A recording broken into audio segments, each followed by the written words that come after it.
Welcome back to the Easygoing Empire. And today I'm going to try to make building your business and life easier by letting you in on the things that kind of I screwed up on. What were the mistakes I made? And what are the 7 things that I wish that I knew when I started as a content creator and an online business owner 10 whole freaking years ago?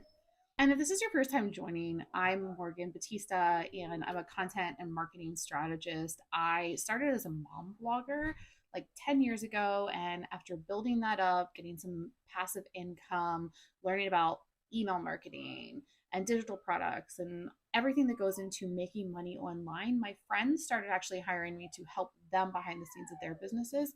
And ever since, that's what I've been doing is helping other entrepreneurs and online businesses thrive. And I've helped them now grow by thousands of followers and email subscribers and hundreds of thousands of dollars. So these are the things that like I have seen in my own work, but also in my work with clients. And the number one thing that you have to remember is that 97% of your success truly comes down to your mindset. Because I can give you the most perfect strategy that I know is going to work, but you can block yourself from seeing success in it through your different blocks in your mind. And I can tell you that I have done this to myself so many times. I've had launches where I was launching my own courses, my own digital products, and I even got some sales, but then the pressure like got to me and I stunted myself from hitting the numbers and hitting the growth that I know was possible. And so you have to really like cultivate this mindset of delusion. You have to be that Delulu girl because where you're going is not where you're at right now. And if you keep focusing on where you're at right now, then you're going to stay stuck. You have to convince yourself, be in this place of delusion that you're already at that next step in order to actually reach that next step, which is super hard to do. And number two here is going to come up a lot, which is I wish I understood that everyone has imposter syndrome, and imposter syndrome is going to come up for you at some point. You're going to feel like people are going to find out you're not good enough. People are going to find out that you don't really know what you're doing, and you're going to question yourself, and you're going to see other people who are having more success or who are more beautiful or more charismatic, and you're going to think, wow, I'm never going to measure up to that. And here's the thing.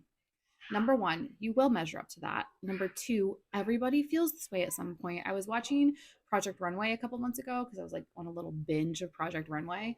And Michael Kors, I will always remember this. He said that he has massive self doubt in every season when he releases a new collection. And so this is one of the most like iconic designers in America ever. And this guy still, after being in the industry for like decades, doubts himself. That's wild. And anybody who tells you that they never doubt themselves, I think they're honestly lying. Honestly, they're just lying. So understand you will have that imposter syndrome, you'll have that self doubt, and you just got to do it anyways. And one of the ways that you can help yourself get through this imposter syndrome is to watch out for, and this is number three, the third thing that I wish I knew, is watch out for something that Seth Godin called the dip.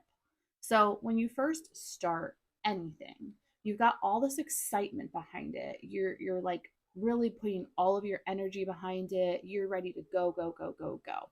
And so you'll see yourself rise up. You'll see improvement. You might start making money and getting followers, but at some point, you're going to lose that initial enthusiasm. And at that point, you're going to find any excuse to quit because you're going to see a little bit of a dip in your success because you don't have that excitement pushing you anymore, but you're not yet at the point where you have mastered the skills and are really proficient enough to completely take off and pop off and get to those bigger levels. And a lot of people will quit at this point. They'll let their imposter syndrome, they'll let their bad mindset stop them.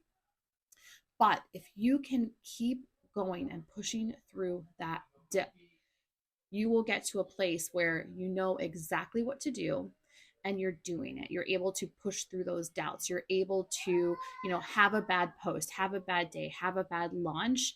And instead of using that as a reason to quit, you look for the clues that are going to lead you to your next success. And the way that you really do this is through number 4. You have to know your audience. You have to know who you're selling to. You have to know who you're talking to, who you're creating content for. Because if you can focus so closely on that, it's going to help you get through that dip, because you're going to know, okay, well, like this piece of content didn't hit. All right, I'm going to go back and look. Did I not speak to the right pain points? Did I not paint the picture of the dreams that I can create for my audience? Where was I not connecting to the people that I want to connect with? Because ultimately, all of your failures are going to pretty much come down to that. At least most of them. It's like you're not connecting with your audience in the right way to hit the goals that you want to get. So knowing your audience and understanding them is going to be a huge factor in moving forward. And so many times in my past, and I see this in my clients as well, they're so vague about who their audience is. It's like, oh, well, my niche is moms. My ideal client are business owners. And this is too surface level. And so we have to get really clear about not just the pain points, but also the dreams that they have and what is stopping them from getting to those dreams, then how you can help them get to those dreams. And if you feel confused about how to do this, I actually love using ChatGPT for this, because a lot of times you're stuck in your own head and you need someone to talk to, but you're like an entrepreneur out here just doing it on your own.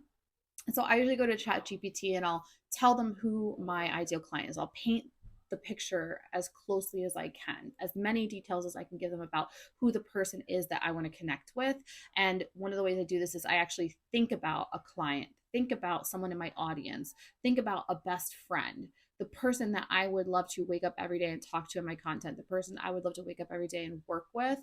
Tell ChatGPT who that person is as much as you can about them, and then ask them, say, what are the pain points of this person? What are their dreams? What do they think is stopping them from reaching those dreams? But what is actually stopping them? Because a lot of times what they think is the problem is not the real problem. So try that, and that should help you a lot. The next thing that I wish I would have thought and understood this whole time is do not pay for things you can't afford. Do not put that course on a credit card. Do not pay for a coach on a credit card. Do not hire a social media manager. Do not hire a VA until you're ready. And look, all of those things can be super helpful and help you move your business forward. But if you're so stressed about the fact that you've got to now turn it around and make money really quickly, it's like a big self-sabotage sandwich right there. Only pay for the things that you can afford. You don't need any fancy tools. You don't need any expensive platforms. In fact, you can start completely for free through information that you can find on YouTube, through different free platforms and free tools. So if you have the cash to invest, then go for it. But don't feel like paying for all these things is the only way to make it. Because to be 100% honest, the return that I got on any courses or any coaching or anything that I did was usually not immediate. Like, did I learn things? Were they helpful? Yes, but it's not like I paid for a course and the next month I was making $10,000. Like, that's not how it works for most people, okay? Number 6, this is the one thing that I think is really helpful in paying for some courses is the community. So networking is everything. Now, if you buy a course or you pay for a mastermind, sometimes community is built into those things, and that can be very helpful, but you don't have to. You can find Facebook groups, you can find Discord servers, you can find other free groups, Telegram groups. You can one-on-one network with people who you think you'd love to do collabs with. Like, you don't have to pay for those things, but 95% of the people that have become clients of mine have come through referrals and networking versus my actual marketing. And now the marketing portion is important, but especially if you're a service provider, I can't tell you like how important referrals are going to be to your business. The last one is to listen to your intuition. There's going to be times where you're not sure what to do. And on paper, there's going to be a strategy that makes sense, but it feels bad. It just doesn't feel right. And now this is different than limiting beliefs trying to hold you back. So, part of what you're going to have to learn how to do is discern the difference between something that is actually a no because it's wrong for you and your intuition is telling you no versus your fears or your imposter syndrome telling you no. And this is the hardest part, guys. Like, it truly is. It takes time. And I want you to be gentle with yourself about it. I want to give yourself you to give yourself grace, like understand that this is a process and the there's a reason so many business owners, so many entrepreneurs, so many of these industry leaders talk about mindset. They talk about imposter syndrome. They talk about all of these aspects that truly have nothing to do with the strategy of your business and your content. And it's because those are the places that you win or lose. It's like Michael Phelps, for example, like the famous Olympian swimmer, he and a lot of athletes spend a lot of time not just in the pool swimming, but also visualizing what they're going to do, visualize winning. And it's because half the battle is in your mind. And so if you can keep your mind as focused as possible so that you can tap into that intuition, that's the big difference right there.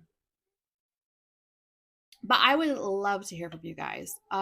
Find me on Instagram or TikTok. I am at Morgan B, the letter B, marketing. I'll link it in the show notes.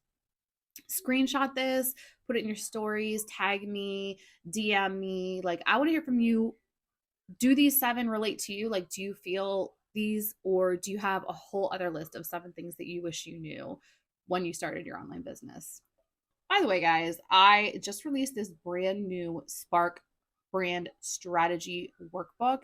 This encompasses most of the things that I go through with my clients when we're starting to create their business and content strategies. So if you feel like you're chaotic, you're confused, you're unclear, you're on your phone constantly and you don't have a real plan, like this workbook, which I'm giving away for free right now, will help you not just get started with creating a strategy and a content plan, but really, if you follow this step by step, this is the basis of building a multi 6-figure brand.